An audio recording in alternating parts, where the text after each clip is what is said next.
श्रीवक्रतुण्ड महाकाय सूर्यकोटि समप्रभा निर्विघ्नं कुरु मे देव सर्वकार्येषु सर्वदा। ओम श्री गणेशाय नमः। नमस्कार दोस्तों, आज के इस वीडियो में हम सुनेंगे सकट चौथ व्रत की कथा। इस कथा के श्रवण मात्र से ही संतान को दीर्घायु की प्राप्ति होती है। संतान पर आए हुए सभी प्रकार के संकट टल जाते हैं। पूर्ण लाभ की प्राप्ति के लिए यह कथा प्रत्येक माताओं को अवश्य ही श्रवण करनी चाहिए। समस्त मनोकामनाओं को पूर्ण करने वाले विघ्न हरता भगवान श्री गणेश की इस कथा के श्रवण से संपूर्ण लाभ की प्राप्ति होती है। आइए भगवान श्री हरि का ध्यान करते हुए आज की कथा को हम आरंभ करते हैं। बोलो भगवान श्री गणेश की जय, गजानन महाराज की जय। एक नगरी में देवरानी और जेठानी दोनों ही मिलकर रहा करती थी। देवरानी अति ही दीनहीन और गरीब थी, वहीं जेठानी धनाढ्य थी। देवरानी हमेशा ही भगवान श्री गणेश की आराधना एवं उनका व्रत करती। देवरानी का पति जंगल से लकड़ियों को काट करके लाता, जिसे नगरी में बेच करके अपने जीवन को व्यतीत करता था। देवरानी घर का खर्च चलाने के लिए जेठानी के घर काम भी किया करती थी, जिस कारण जो भी जेठानी के घर संध्या काल में बचा हुआ खाना होता था वह घर लेकर आ जाती। इस प्रकार से दिन व्यतीत होते जा रहे थे। माघ का मास आ गया और माघ के महीने में भगवान श्री गणेश का व्रत रखने हेतु देवरानी ने व्रत तो रखा, परंतु उसके पास इतने पैसे नहीं थे कि वह पूजन के लिए सामग्री को इकट्ठा कर पाती। इसलिए उसने तिल एवं गुड़ को ला करके तिलकुटा बनाया। पूजा करके तिल चौथ की कथा का श्रवण किया। इसके बाद वह जेठानी के यहाँ काम करने चली गई। सोचा शाम को चंद्रमा को अर्घ्य दे करके जेठानी के यहाँ से ही कुछ जो भी खाना मिलेगा उसी से अपने व्रत को खोल लेंगी।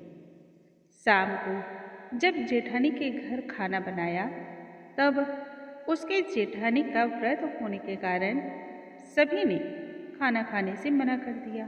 तब देवरानी ने जेठानी से कहा, आप मुझे खाना दे दें जिस कारण मैं घर जा पाऊंगी। इस पर जेठानी ने जवाब दिया, आज तो किसी ने भी खाना को खाया तक नहीं है, फिर भला मैं तुम्हें कैसे दे दूं।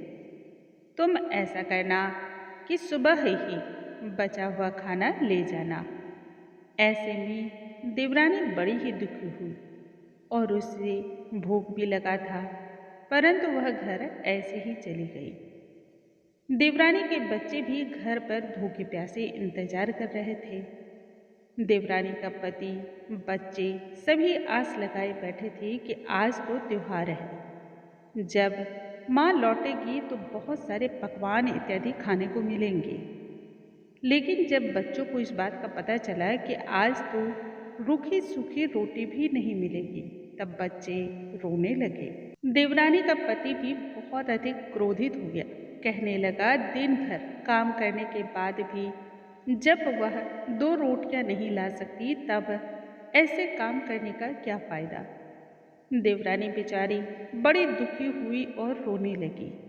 भगवान श्री गणेश को वह ध्यान में लाकर पानी पीकर ही उस रात वैसे ही सो गई। उस दिन सकट माता बुधिया का रूप धारण करके देवरानी के सपने में आई। सपने में उन्होंने देवरानी से पूछा, सो रही है या जाग रही है। देवरानी कहने लगी, कुछ सो रहे हैं और कुछ जाग रहे हैं। सकट माता फिर कहने लगी, मुझे भूख लगी है, खाने के लिए कुछ तो दे दे। देवरानी ने कहा, पर मैं खाने के लिए दूं क्या, मेरे घर में तो अन्न का एक दाना भी नहीं है। आज तो जेठानी ने भी कुछ नहीं दिया, प्रतिदिन तो बचा हुआ खाना भी मिल जाता था। पूजा का बचा हुआ तिलकुटा छीके में पड़ा है, खा ले वही। सकट माता ने तिलकुट खाया और उसके बाद कहने लगी, निमटाई लगी है। इस पर देवरानी ने कहा, बुढ़िया माई बाहर कहाँ जाओगी? कोई जानवर इत्यादि तुम्हें काट लेगा। पूरी की पूरी झोपड़ी पड़ी है, आप जहाँ कहीं चाहती हो वहीं इच्छा हो वहाँ निमट लो। इसके बाद सकट माता तब कहने लगी, अब कहाँ पूछूं? तब देवरानी ने कहा, मेरी इसी साड़ी से पूछ लो। देवरानी जब प्रातः काल जगी तो देख करके हैरान हो गई। पूरा का पूरा घर हीरे, मोती और विभिन्न प्रकार के कीमती रत्नों से जगमगा उठ रहा था। उस दिन देवरानी जेठानी के घर काम करने नहीं गई। जेठानी ने बहुत देर तक देवरानी का इंतजार किया, फिर अपने बच्चों को भेजा कि जाओ और उसे बुला लाओ। जेठानी ने सोचा कि शायद कल खाना नहीं दिया था, इसी कारण देवरानी बुरा मान गई। जब बच्चे बुलाने के लिए गए तब देवरानी ने कहा कि बेटा, बहुत दिन तुम्हारे यहाँ माँ के कामों को कर लिया। बच्चों ने घर जाकर के माँ से कहा कि चाची का पूरा घर तो हीरे, मोती और विभिन्न प्रकार के रत्नों से तो जगमगा उठा है। सुनते ही जेठानी दौड़ कर देवरानी के पास आई और पूछने लगी कि यह सब कैसे हो गया। देवरानी ने संपूर्ण रात की घटना कह सुनाई, जैसा हुआ सभी बातें कह सुनाई। तब जेठानी ने भी वैसा ही करने का विचार कर लिया। उसने भी सकट चौथ के दिन तिलकुटा बनाया। रात को सकट माता जेठानी के सपने में भी आई और कहने लगी, बड़ी जोर से भूख लगी है, क्या खाऊं? जेठानी ने तब कहा, आपके लिए छीके में रखा है, फल और मेवे भी रखे हैं, जो चाहे खा लो।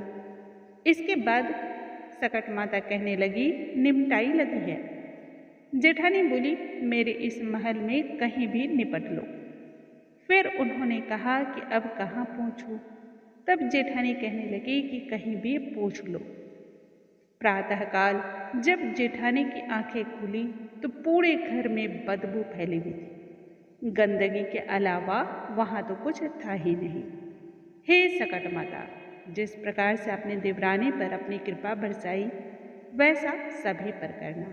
कथा सुनने वाले, हुंकारा भरने वाले और कथा को कहने वाले सभी पर आप अपनी सदैव ही कृपा दृष्टि बनाए रखना। बोलो भगवान श्री गणेश की जय, सकट माता की जय। दोस्तों, आज के इस वीडियो में हमने सुना सकट चौथ की व्रत कथा, जो कि माघ मास की कृष्ण पक्ष की चतुर्थी को अवश्य ही श्रवण करनी चाहिए। कल के वीडियो में हम आगे की कथा के साथ फिर से मिलेंगे।